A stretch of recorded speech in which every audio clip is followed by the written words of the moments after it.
Katika makuzi ya mtoto, wazazi hujitahidi sana kuhakikisha kwamba watoto wao wanakuwa karibu na watoto wengine ambao wanakuwa ni mfano bora kwa wenzao, ili waweze kukua katika hali iliyo njema na kuiga tabia zilizo njema. Na huwa wanajitahidi sana kuhakikisha wale watoto wengine ambao pengine wanakuwa na tabia mbaya au wanakuwa hawana mienendo mizuri, basi wakae mbali na watoto wao ili kuepuka kuathiri watoto wao wasiige tabia za watoto wengine ambao kwa namna nyingine wanakuta si watoto wenye mienendo mizuri.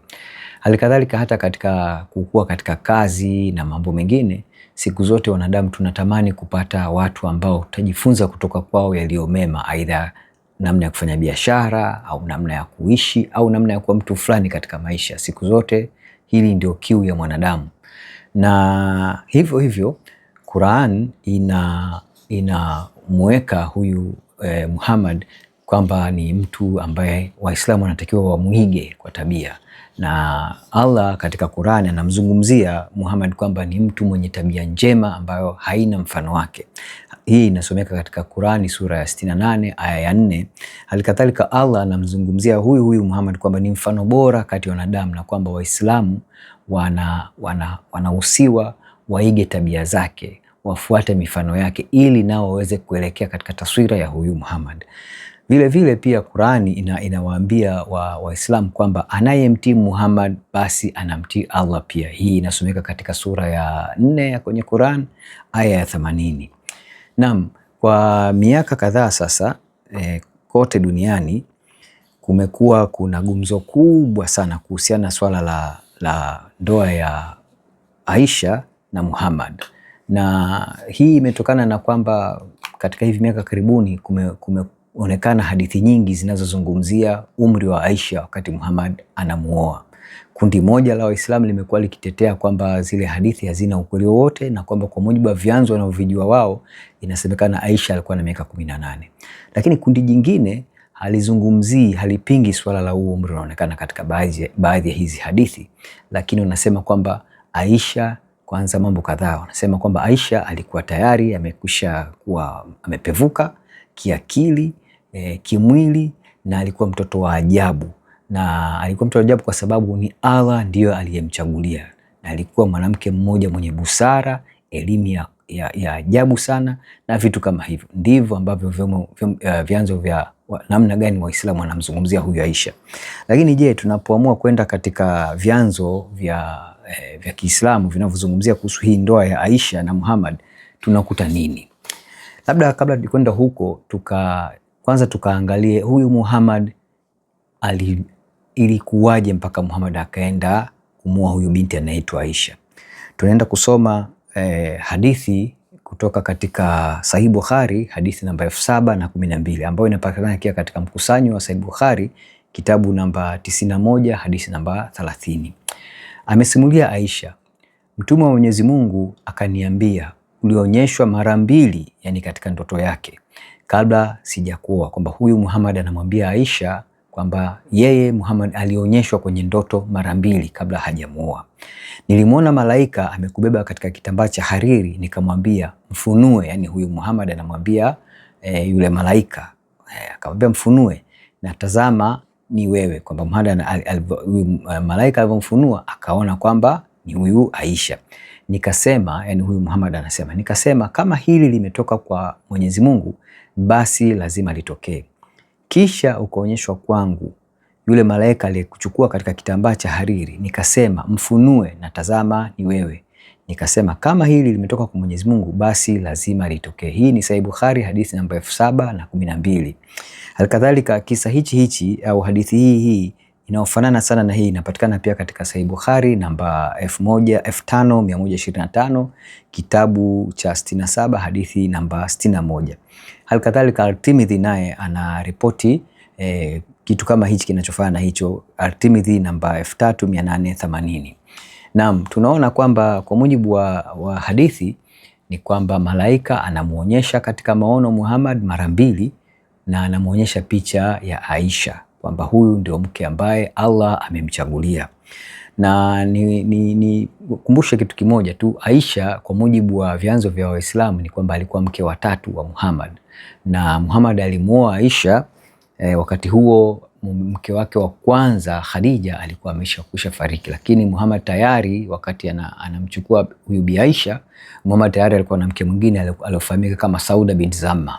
Kwa hiyo Aisha alikuwa mke wa tatu wa Muhammad, lakini kwa kuwa wakati huo anamuoa Aisha, Khadija alikuwa amekwisha kufa, kwa alikuwa akiishi pomoa Khadija, huyu alikuwa ni mke wa pili anaishi naye, kwamba wakati huo alikuwa sasa na wake wawili. Sasa tuone namna gani huyu Muhammad alikwenda namna alivyokwenda kumposa huyu Aisha, na baba yake Aisha alikuwa ni nani. Kimsingi Aisha baba yake anafahamika kama Abu Bakar. Abu Bakar yeye ni yule alikuwa khalifa wa kwanza wa Waislamu baada ya kifo cha Muhammad. Lakini pia katika maisha ya Muhammad, Abu Bakar yeye alikuwa mmoja wa watu karibu sana, wale masahaba walikuwa karibu kabisa kwa Muhammad, basi huyu Abu Bakar alikuwa mmoja wapo, na huyu ndio alikuwa baba yake Aisha. Na tunasoma katika Sahih Bukhari hadithi namba 5081 ambayo inapatikana pia katika mkusanyo wa vitabu vya Sahih Bukhari, kitabu namba 67 hadithi namba 19. Amesimulia Urwa, Mtume alimuomba Abubakar mkono wa ndoa wa Aisha. Abubakar akasema, lakini mimi ni ndugu yako. Mtume akasema, wewe ni ndugu yangu katika dini ya Mwenyezi Mungu na kitabu chake, lakini yeye ni halali kwangu kumuoa. Hii unaona kwamba Muhammad anakwenda kwa Abubakar akimposa huyu binti Aisha, na Abubakar kidogo anashtuka kwamba kwa nini unataka kumuoa mtoto wangu, kwa sababu yeye Abubakar alijiona kama kama na Muhammad alijiona kama ni mtu na ndugu, amekuwa kama mtu na kaka yake. Lakini Muhammad anasema hapana, mimi na wewe ni ndugu katika dini tu na kitabu, lakini huyu binti ni halali yangu mimi kumuoa. Na hilo ndio lilikuwa limezungumzwa. Na kisa hiki pia kinaripotiwa pia katika Musnad Ahmad namba 24346 na Musnad Ahmad hiyo namba 25769. Kwa hiyo zote hizi ni hadithi sahihi kabisa. Sasa tuone kisa kingine katika hadithi hizi katika mlolongo huo hadithi. Tunaenda kuona safari hii jambo likiwa tofauti kidogo. Tunagundua kwamba huyu Muhammad anafanikiwa kumuoa binti Aisha, alikuwa binti huyu Abubakar anamuoa, na tunaona katika hadithi ambazo ni sahihi kabisa zinakuja kuanza kutuelezea umri wa huyu Bi Aisha wakati Muhammad anamuoa. Sahih Bukhari hadithi namba 5133. Huu ni mkusanyiko mojawapo ya hadithi katika ile mikusanyiko ya Sahih Bukhari. Hii ni namba 5133 ambayo inapatikana katika kitabu cha 67 hadithi namba 69 katika mlolongo wa vitabu. Amesimulia Aisha kwamba Mtume alimuoa akiwa na miaka 6 na kumuingilia akiwa na miaka 9, kisha akakaa naye kwa miaka 9, yaani mpaka kufa kwake Muhammad, kwamba Aisha huyu alimuoa huyu binti, na huyu ndo hii anaelezea mwenyewe Aisha kwamba aliolewa akiwa na miaka 6 na Muhammad akamuingilia alipokuwa na miaka 9, na aliishi naye kwa kipindi cha miaka 9 mpaka pale Muhammad alipofariki. Na kwa maana hiyo tunaona kwamba katika wakati huu kama nilivyokuelezea pale mwanzoni, Muhammad tayari alikuwa na mke mwingine, na wakati huo Muhammad anamuoa Aisha na kumuingilia, Muhammad alikuwa na miaka 54, na Aisha wakati Muhammad anakufa, Aisha alikuwa na miaka 18. Na hii swala la miaka linaelezewa wazi kabisa katika hadithi ya Sahih Muslim hadithi namba 1422D, au katika mlolongo wa vitabu kinapatikana katika Sahih Muslim kitabu namba 16 hadithi namba 84.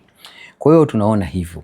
Sasa huyu Aisha wakati Muhammad anakufa, huyu Aisha hakuwahi kuzaa, na baada ya Muhammad kufa Aisha hakuolewa tena, kwa sababu na hii ilitokana na aya iliyoshushwa katika sura ya 33 mstari wa 53 ambao iliharamisha au ilikataza wake wa Muhammad kuolewa na mtu yoyote ile baada ya kufa Muhammad. Kwa hiyo huyu Aisha alibaki kuwa mjane kwa kipindi chote cha maisha yake, kwa sababu Qur'ani ilikuja, Allah alipiga marufuku kupitia sura ya 33 aya ya 53. Naam, tukaangalia zaidi, tukasogea zaidi kuona hadithi nyingine zinazungumzia nini kuhusu umri huyu wa huyu binti Aisha. Tunapokwenda zaidi kwenye Sahihi Muslim, tunakwenda kusoma hadithi sahihi kutoka kwa Sahihi Muslim, hadithi namba 1422A ambayo inapatikana pia katika mkusanyo wa Sahihi Muslim kitabu cha 16 hadithi namba 81. Aisha aliripoti, Mtume wa Mwenyezi Mungu alinioa nikiwa na umri wa miaka 6 na niliingizwa kwake nikiwa na umri wa miaka 9. Akasema zaidi, yani hapa Aisha anasema zaidi, tulikwenda Madina na nilipatwa na homa kwa muda wa mwezi mmoja na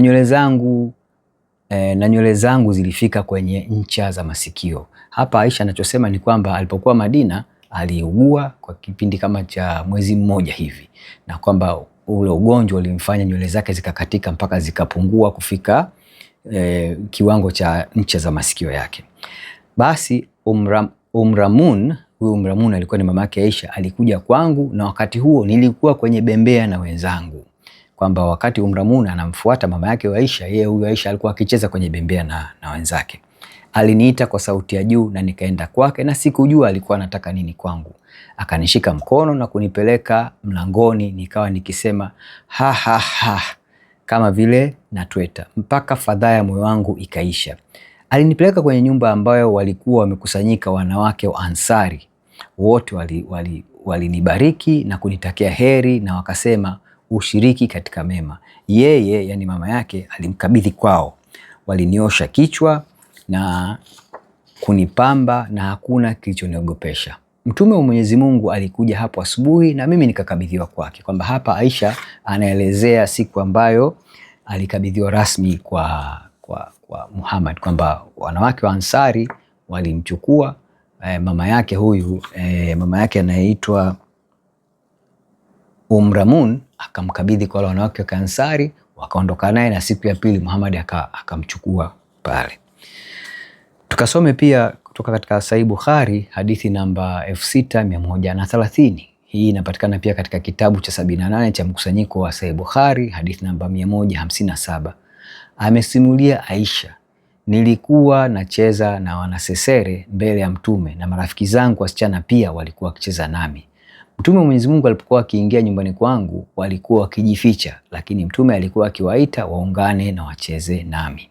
Hii ni mambo ya msingi sana ya kuangalia hapa, kwa sababu tunataka kuangalia kwamba tumeona Aisha anaolewa, anafunga ndoa na Muhammad akiwa na miaka 6 na Muhammad anamchukua Aisha akiwa na miaka 9, maana anaingia kwake, na pia Muhammad anamuingilia kinyumba wakati huo akiwa na miaka 9. Lakini tunachokiona hapa Aisha anapojizungumzia ni kwamba wakati akiwa kule kwa nyumbani kwa Muhammad, sasa imekishakuwa nyumba yake, yuko katika ndoa na Muhammad, alikuwa bado anacheza na wanasesere na watoto walikuwa wakienda kucheza naye, na Muhammad alikuwa akiingia katika ile nyumba, wale watoto walikuwa wakijificha, marafiki zake Aisha hao walikuwa wakijificha na Muhammad alikuwa anaita aendelee kucheza naye. Sasa hili la kuchezea wanasesere linamaanisha nini? Kwa mfano katika mojawapo ya mlolongo wa commentary za Ibn Hajar al-Asqalani, huyu alikuwa ni mwanazuoni mkubwa sana wa karne ya 15 kule Misri, ambaye anaandika commentary yake ya Fathul Bari kwenye ukurasa 145 samahani, ule juzuu ya 13. Huyu al-Asqalani anasema kwamba Aisha aliruhusiwa kucheza na wanasesere kwa sababu bado alikuwa hajafika baleghe. Kwa maana hiyo ni kwamba moja, Aisha aliolewa akiwa bado binti mdogo sana, na hata wakati Muhammad anamuingilia Aisha bado alikuwa hajafika baleghe, kwamba alikuwa hajavunja ungo katika Kiswahili chetu cha kisasa. Kwa hiyo huyu al-Asqalani anaelezea katika komentari yake juu ya hizi mkusanyiko wa Sahih Bukhari, anaelezea wazi maana ya yeye kwa nini huyu Aisha aliruhusiwa kucheza na midoli, yani mwanasesere, kwa sababu katika imani ya Kiislamu ni dhambi au ni haramu kwa kuchezea mwanasesere, isipokuwa tu kwa mtoto wa kike au watoto wadogo ambao bado hawajafika baleghe au hawajafunga ungo. hajavunja ungo. Tunapoenda kuangalia hadithi nyingine, safari hii tunaiangalia Sahih Muslim, hadithi namba 2440A, ambao pia inapatikana katika kitabu cha 44 cha mkusanyiko wa hizi hadithi za Sahih Muslim, hadithi namba 177. Aisha aliripoti kwamba alikuwa akicheza na wanasesere mbele ya Mtume Mwenyezi Mungu, na wenzake walipokuja kucheza naye waliondoka kwa sababu waliona haya Mtume Mwenyezi Mungu. Lakini Mtume Mwenyezi Mungu aliwaita warudi kucheza kwake, yani kwa huyu Aisha, kwamba Aisha alipokuwa akicheza na wanasesere, rafiki zake mara nyingine walikuwa wakija kutaka kucheza naye, lakini walikuwa wakimkuta Muhammad, watoto wanaona haya wanaondoka. Muhammad basi alikuwa anawaita, anawaambia wacheze naye. Hiki ni kipindi ambacho tayari Muhammad anaishi na Aisha, na Aisha bado alikuwa anacheza na wanasesere. Kisa kama hichi pia kinaripotiwa katika mkusanyiko wa hadithi za Abi Daud, hadithi namba 4932, na pia Sahih Muslim anaripoti kisa kama hichi tena katika mkusanyiko wake, lakini hadithi ile namba 1442C. Na jambo jingine la msingi hapa tunaona kwamba Muhammad, kama hadithi hizi sahihi zote nilizokusomea, hizi zote ni hadithi ambazo ziko katika kiwango cha sahihi. Kama nilivyowahi kufundisha huko nyuma, ni kwamba hadithi zinaangukia katika viwango vitatu. Kiwango cha juu kabisa cha hadithi inafahamika kama sahihi, kwamba ile isnadi yake, yani ile chain of narration au isnad, haina mashaka yoyote. Halafu kuna level kiwango cha pili inajulikana kama hasan, ambayo pengine katika ule chain of narration wanaita isnad, inakuwa labda kuna mushkil fulani, lakini nazo pia zinakubalika. Lakini kiwango cha chini kabisa cha hadithi kinaitwa dhaif. Hizi hadithi zote nilizokusomea hizi ni sahihi. Naam. Sasa Muhammad anamuoa Aisha akiwa na miaka 6 na anamuingilia kinyumba akiwa na miaka 9. Je, hii ilikaa vipi kwa Muhammad? Sasa tutagundua tunapokwenda kusoma katika hizi hadithi, tunakutana na kisa kimoja hapa, na kisoma kutoka katika Sunan al-Nasai hadithi namba 3221, ambayo katika mkusanyo wa Sunan Nasai hadithi hii inapatikana katika kitabu cha 26 hadithi namba 26. Imepokewa kutoka kwa Abdullah bin Buraida kwamba baba yake alisema, yani huyu Abdullah anasema baba yake alimwambia kwamba Abu Bakar na Umar walimchumbia Fatima, lakini Mtume Mwenyezi Mungu akasema bado mdogo, kisha Ali akamchumbia na kumuoza. Kwamba wakati fulani huyu Abu Bakar ambaye ndio alikuwa baba yake Aisha alikwenda kumposa binti wa Muhammad aliyekuwa akijulikana kama Fatima, na Umar naye pia aliwahi kupeleka posa kwa Muhammad kwamba anataka kumuoa binti wa Muhammad ambaye kwa kiitwa Fatima. Muhammad akasema kwamba bado mdogo. Sasa na baadaye Muhammad akaamua kumuozesha kwa kijana mmoja ambaye kwa kiitwa Ali ibn Abi Talib, ndio alifanikiwa kumuoa huyu Fatima. Lakini kwa mujibu wa vyanzo vya Washia, wanasema wakati huyu Fatima anaolewa, wakati anachumbiwa na Umar na Abu Bakar, kwa mujibu wa vyanzo vya Shia inasema kwamba huyu Fatima alikuwa kati ya miaka 9 au 11 hivi, alikuwa na umri huo. Lakini katika vyanzo vya Sunni wanasema kwamba alikuwa baina ya miaka 18 au 19. Na Al-Qurtubi anaonyesha kwamba huyu Fatima alikuwa na miaka 15 wakati Umar na Abu Bakar kipindi hicho wanajaribu wanamposa huyu binti. Kwa hiyo tunapoangalia ni kwamba kwa namna moja au nyingine, wakati anaposwa huyu Fatima alikuwa ni mkubwa kuliko Aisha, lakini tunamuona Muhammad anasema huyu bado mdogo.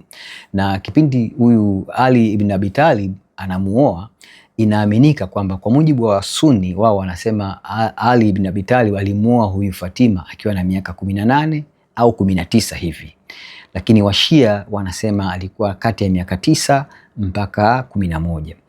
Lakini Al-Qurtubi yeye anasema Al-Qurtubi inaonyesha kwamba aliolewa huyu Fatima, aliolewa na Ali ibn Abi Talib akiwa na wastani kama miaka 15 na miezi kadhaa hivi.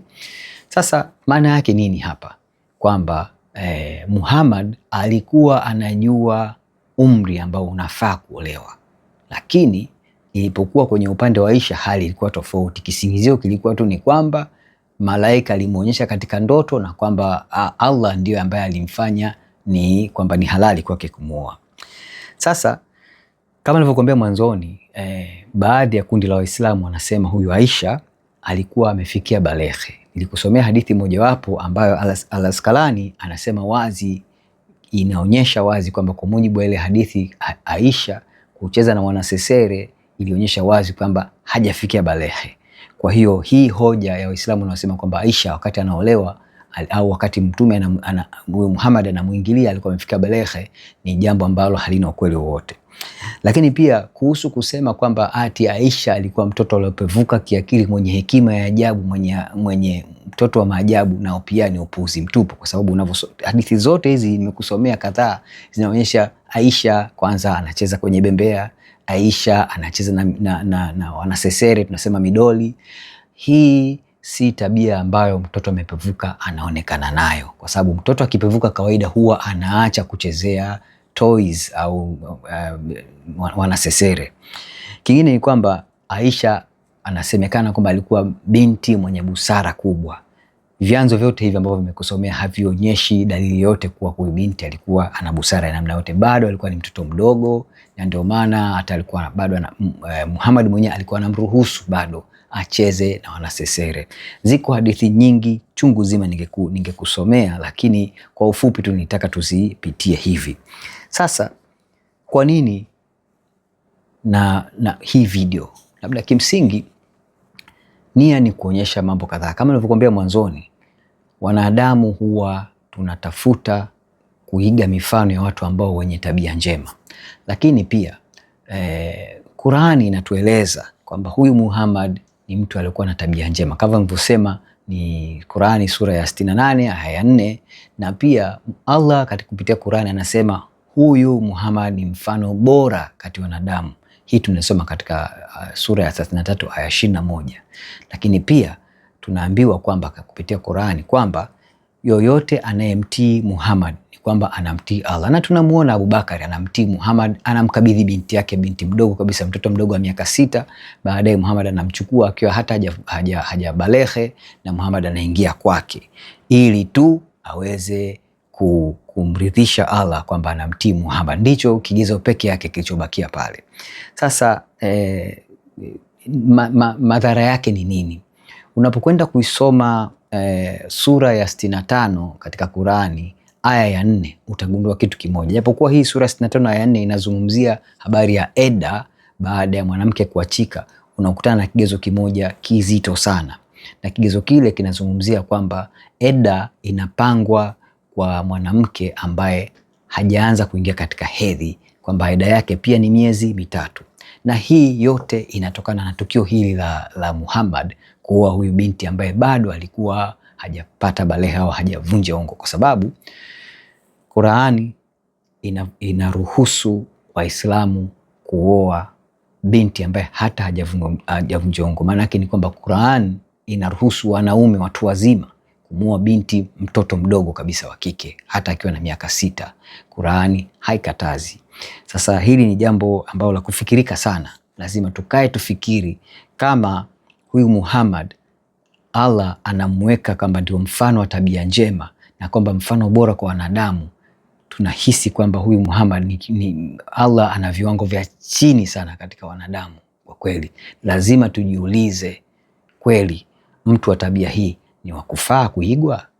Hili ni jambo la kukaa kulifikiri sana ndugu zangu, hasa kwa ndugu zangu Waislamu ambao mnaangalia video hii. Tujiulize, na unapokwenda katika kusoma hadithi unakutana na mambo mengi sana ya ajabu ya kuhusu tabia za Muhammad. Hii itakuwa ni kwa video nyingine, lakini kwa kuangalia tu kisa hichi cha Aisha na Muhammad, kuna mengi ya kujiuliza hapa. Huyu Muhammad alikuwa ni mtu wa aina gani? Na alikuwa anafikiri nini? Na je, yule malaika aliyemuonyesha Muhammad alikuwa ni malaika mwema kweli? Lakini pia kama huyu Muhammad ambaye anaoa mtoto mdogo na kuingia kwake kabla hajavunja ungo na kumuingilia kimapenzi, kwamba hiki ni kiwango ambacho Allah anakiweka katika mtu wa namna hii kwamba ni mfano bora, tujiulize, hivi viwango vya Allah ni viwango vya aina gani? Kwa sababu Allah anapozungumzia kuhusu mfano bora, hazungumzii mfano bora katika ile karne ya 7, anazungumzia mfano bora kwa wanadamu wote katika vizazi vyote, hata vizazi vilivyoko hivi sasa hivi. Kwa hiyo ni mambo ya msingi ya kukaa kutafakari. Naam, nataka tu